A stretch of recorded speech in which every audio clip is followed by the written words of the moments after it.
오늘 함께 나눌 말씀 욥기 16장 17절에서 17장 5절까지의 말씀입니다. 그러나 내 손에는 포악이 없고 나의 기도는 정결하니라.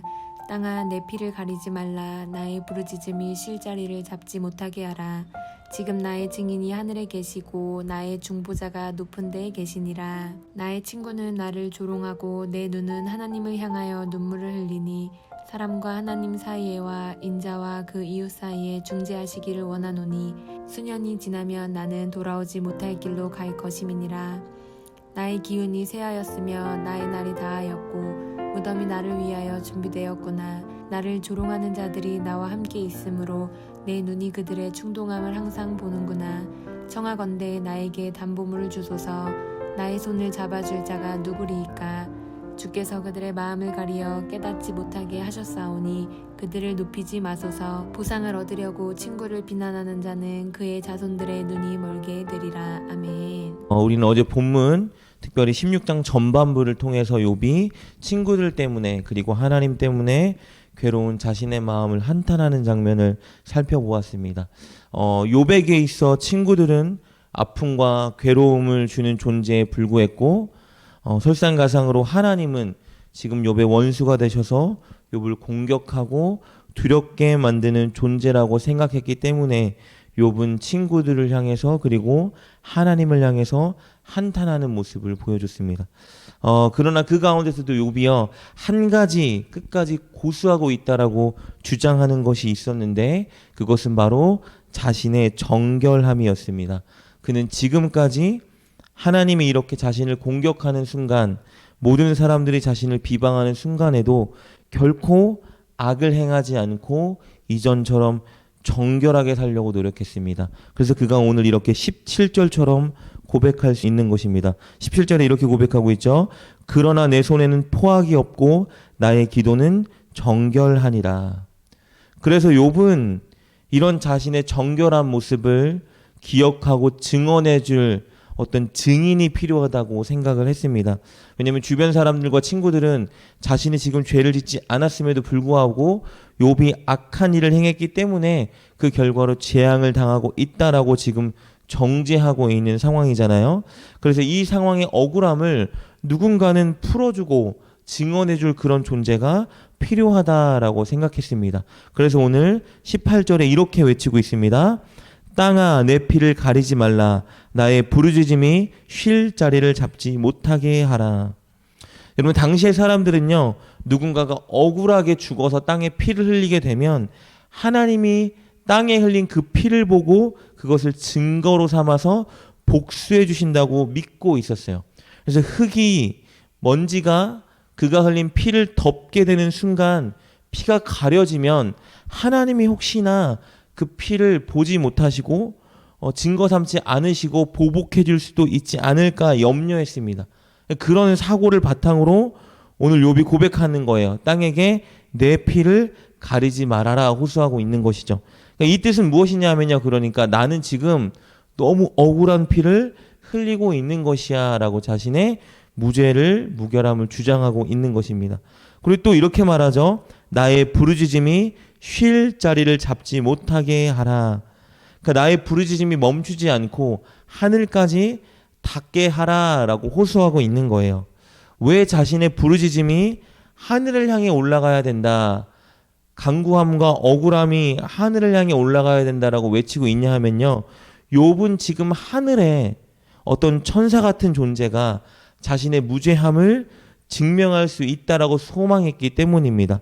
그래서 오늘 19절에 이렇게 고백하고 있죠.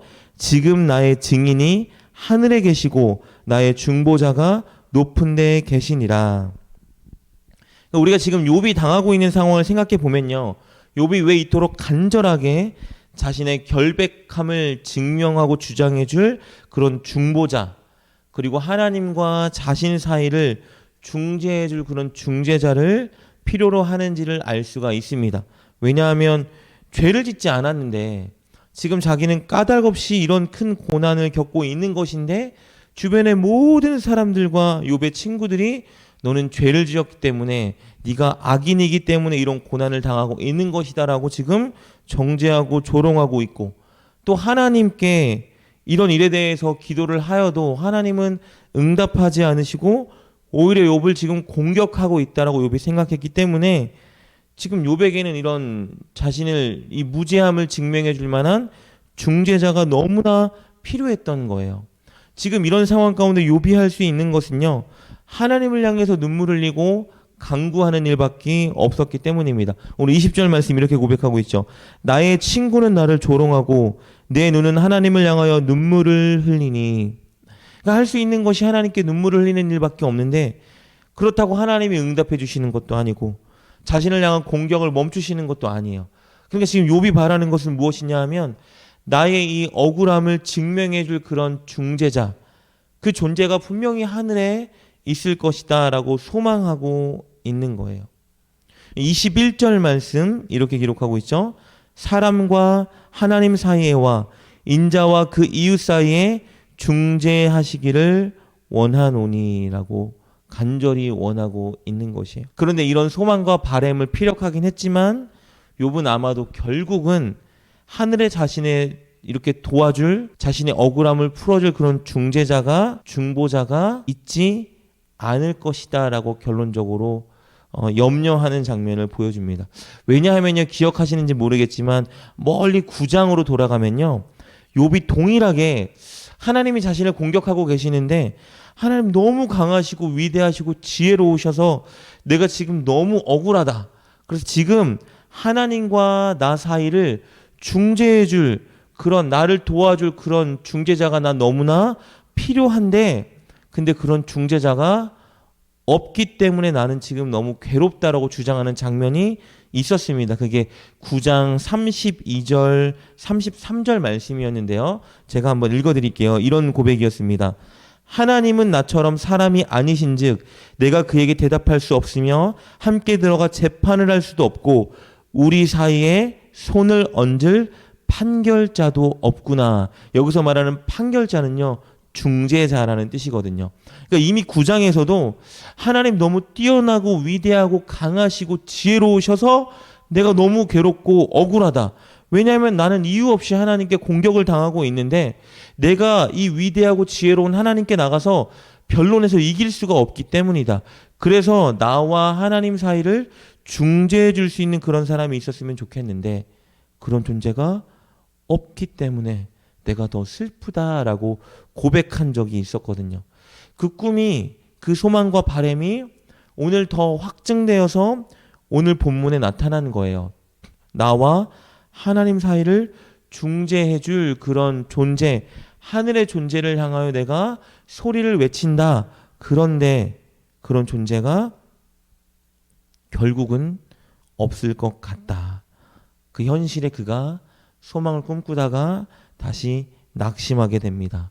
그래서 이런 현실 속에 다시 돌아와서 자기 연민을 털어놓는 것을 보게 되는데요. 오늘 16장 22절, 17장 7절 말씀에 이런 현실 속에 그냥 이러다가 자신이 죽게 될 것이다 라고 생각했어요. 22절 말씀입니다. 수년이 지나면 나는 돌아오지 못할 길로 갈 것임이니라. 17장 1절입니다. 나의 기운이 쇠하였으며 나의 날이 다하였고 무덤이 나를 위하여 준비되었구나. 그도 그럴 것이 지금 악성 종기들이 온몸에 다 퍼져 있는 상황이죠. 그래서 이렇게 지금 얼마 남지 않은 내 인생 이렇게 이제 마무리하게 되겠구나라고 한탄하는 것을 보게 됩니다. 그런데 이렇게 한탄하다가도요, 욥이 한 가지를 하나님께 다시 간구하는 것을 보게 되는 건데요. 그것은 무엇이냐면요, 내가 이렇게 지금 육체적으로 너무 힘들고 괴로운데 이 친구들이 계속해서 나를 정죄하고 아프게 하는 상황 때문에 하나님께 간구하는 거예요. 하나님 제발 이 상황만이라도 해결해 주세요. 내가 악인이 아니고 이거 내가 진짜 악한 죄를 지어서 이런 고난을 당하지 않는 것이라는 이 증거, 이 담보물만이라도 저에게 주시옵소서라고 간구합니다. 2절 3절 말씀입니다. 나를 조롱하는 자들이 나와 함께 있으므로 내 눈이 그들의 충동함을 항상 보는구나. 청하건대 나에게 담보물을 주소서. 나의 손을 잡아줄 자가 누구리이까. 하나님, 나의 손을 잡아줄 자, 나를 위해 증언해줄 자가 아무도 없습니다. 그러니 제발 나를 악인이라고, 나쁜 놈이라고 정죄하는 이 친구들에게, 그런 사람들에게 제발 내가 그런 존재는 아니라는 증거를 보여줄 수 있는 담보물을, 보증물을 저에게 주시고 하나님이 좀 나의 손을 잡고 보증인이 되어 주옵소서라고 간구하는 거예요. 이렇게 하나님께 도움을 간구하며 오늘 말씀이 끝마쳐지는 것을 보게 됩니다. 여러분, 오늘 본문을 통해서 알 수 있듯이요, 욥은 일단 먼저 하나님과 자신 사이를 중재해 줄 존재, 그리고 사람들에게 자신의 억울함을 풀어줄 만한 그런 증인, 중보자가 없는 사실에 대해서 한탄하는 것을 보게 되는데, 우리가 마지막 장면에서 살펴본 것처럼 동시에 하나님이 자신의 중보자, 보증인이 되었으면 좋겠다라는 소망을 피력하는 것을 보게 돼요. 그러니까요, 하나님이 응답하지 않으시고 자신을 벌하고 있는 상황, 거기에 더해서 어떠한 천사 같은 존재도 자신의 기도를 듣지 않고 하나님께 나아가서 자신의 무죄를, 자신의 간구를 전해주지 않는 것 같은 상황 때문에 나에게는 중보자가 없다라고 생각했는데, 근데 또 동시에 하나님의 주권을 인정하기 때문에 하나님만이 나의 중보자가 되어야 하는 것 같은데 라는 생각을 피력하는 것을 보게 되는 거예요. 그러니까 두 가지 마음이 앞으로도 보게 될 것인데요, 본문에서 욥에게는 상충하고 있는 거예요. 한 가지는 무엇이냐면 나에겐 진짜 중재할 사람, 중보자가 없구나라는 슬픔.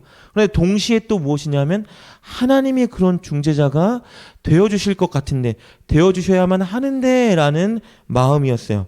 그래서 그는 늘 하나님의 본심을 의심하기도 하고 하나님을 오해하기도 하지만 그런 상황 속에서 결국은 하나님께 간구하고 도움을 호소하는 장면을 볼 수 있게 되는 것이죠. 그러니까 우리도 삶을 살아가다 보면요, 오늘 말씀에 욥만큼 억울한 일, 이런 고난과 아픔들이 다가오진 않을진 몰라도, 그러나 우리에게도 억울함, 고난, 아픔들이 분명히 다가오는 것은 사실이죠. 어쩌면 어떤 사람들은 욥처럼 큰 고난이 다가올 수도 있지만 우리는 그 정도까지는 아니더라도 우리 딴에는, 우리가 감당하기에는 너무 큰 고난과 억울함을 분명히 겪을 수 있겠죠, 당연히. 그런 순간이 다가올 때에 이해가지 않고 하나님이 또 바로 응답하지 않고 돕는 것 같지 않은 현실 속에서 하나님이 나를 돌아보지 않으시나? 나를 외면하시나? 라고 오해할 수 있는 상황이 우리 가운데도 분명히 펼쳐지겠죠. 근데 그때 우리가 진짜 늘 한 가지 명심해야 되는 사실이 있는 것이죠. 그것은 무엇이냐 하면 오늘 욥이 본문에서 너무 소망한 것처럼 나에게 중재자가 너무나 필요합니다, 나에겐 중재자가 없는 것인가 한탄했지만 우리에게는 분명한 중재자, 중보자가 있다라고 성경에서 이미 말해주고 있다라는 사실이죠. 그것은 바로 완전한 중보자인 예수 그리스도가 저와 여러분에게 있다라는 것을 우리는 명심해야 한다라는 것입니다. 우리를 결코 고아처럼 홀로 두지 않으시겠다고 요한복음에서 우리에게 말씀하셨고, 늘 우리에게 성령님을 보내주셔서 우리와 함께 하시고 우리의 억울함, 아픔, 슬픔 다 채우라고 공감하고 아셔서 우리를 위로하시겠다라고 약속을 이미 우리에게 전해주셨어요. 그렇기 때문에 우리가 해야 되는 일은 무엇이냐면요, 이 사실 명심하시고 어떤 순간에도 우리가 느끼는 모든 감정을 주님은 다 아시고 우리를 결코 외로움 가운데, 억울함 가운데 혼자 두지 않으시고 우리와 함께 하신다고 말씀하셨기 때문에 우리가 해야 되는 일은 무엇이냐 하면 그 은혜를 믿고 누려야 한다라는 것입니다. 오늘 그렇다면 우리가 그 은혜를 어떻게 누릴 수 있을까? 오늘 16장 20절의 욥의 모습입니다. 욥이 이렇게 고백하고 있죠. 나의 친구는 나를 조롱하고 내 눈은 하나님을 향하여 눈물을 흘리니라고 고백하고 있어요. 지금 욥은 친구도 나를 조롱하고 하나님도 나를 돕지 않는 것 같아라고 느꼈지만 그가 동시에 했던 일은 무엇이에요? 하나님이 나를 돕지 않고 공격하고 계셔라고 생각했지만 그럼에도 불구하고 욥은요, 자신이 버릴 수 없는 한 가지가 있었는데 하나님에 대한 믿음이었어요. 그러니까 그런 상황에도 눈이 하나님을 향하고 내 신음과 한숨 소리가 하나님을 향하고 있었던 거예요. 그래서 이렇게 고백하죠. 내 눈은 하나님을 향하여 눈물을 흘리니. 우리가 해야 되는 것도 마찬가지라는 거예요. 우리에게 중보자 예수님이 있다라는 걸 우리가 믿는다면 우리가 해야 되는 것은 무엇이냐면요. 우리의 시선과 우리의 입술을 늘 눈에 보이진 않지만 반드시 존재하고 우리와 함께하는 그 예수님께 향해야 한다라는 거예요. 우리가 무엇을 느끼고 우리의 감정이 어떻든지 간에 늘 우리의 시선이 우리와 함께하고 계시는 예수님을 향하고 우리의 입술과 간구가 예수님을 향해야 한다라는 것입니다. 우리의 감정도, 우리의 억울함도, 우리의 슬픔도, 우리의 외로움도 주님께 다 털어놓고 우리를 위로하시겠다라고 우리에게 힘주시겠다라고 약속하신 그 예수님을 향해야 하는 거예요. 그렇게 향할 때 분명히 주님께서는 우리를 홀로 두지 않으시고 우리와 함께하고 계신다라는 것을 반드시 우리가 느끼게 하실 것입니다. 오늘 그래서 여러분께 도전하고 싶은 것은 그것입니다. 오늘 우리의 눈과 우리의 입을 의식적으로 예수님을 향하여 간구하며 살아가는 하루를 보냈으면 좋겠습니다. 그렇게 우리의 중보자 되시는 예수님을 기억하고 인정하고 바라보면서 우리가 무엇을 느끼든지 간에 그분께 간구하며 나아갈 때에 그분의 약속하신 평안과 은혜를 우리 가운데 주실 것입니다. 그 은혜를 오늘 온전히 누리는 저와 여러분 될 수 있기를 주님의 이름으로 축복합니다. 기도합니다. 하나님 감사합니다. 우리에게 영원하고 온전한 중보자 예수님을 보내주셔서 우리를 결코 홀로 두지 않으시고 우리와 함께 하신다 약속하시니 너무나 감사합니다. 하나님, 어렵고 힘들고 아프고 억울한 상황에도 우리의 시선이 예수님을 향하게 도와주시고 우리의 입술의 간구가 예수님을 향하게 도와주시어 그 가운데 우리와 함께 하시고 우리를 위로하시는 예수님의 은혜를 우리 모두가 누리게 하여 주시고 오늘 그런 은혜 가운데 살아가는 우리가 되게 하여 주시옵소서. 이 시간 자신의 문제를 주님께 아뢰을 때에 한 사람도 그냥 보내지 마시고 은혜로 채워주시는 주님을 경험케 하여 주시옵소서. 예수님의 이름으로 감사하며 기도드립니다. 아멘. 우리는 우리에게 최고의 중보자, 완전한 중재자가 있다는 사실을 명심하고 살아야 합니다. 그분은 우리가 당하는 억울함, 고난, 아픔, 슬픔을 다 공감하시고 우리를 위로해 주시는 예수님입니다. 우리의 눈과 입술을 늘 예수님께 향하여 예수님께 간구하고 마음을 쏟아놓을 때 위로하고 힘주시는 그분의 손길과 은혜를 경험하게 될 것입니다. 오늘 우리의 눈과 입을 그분께 향하게 합시다.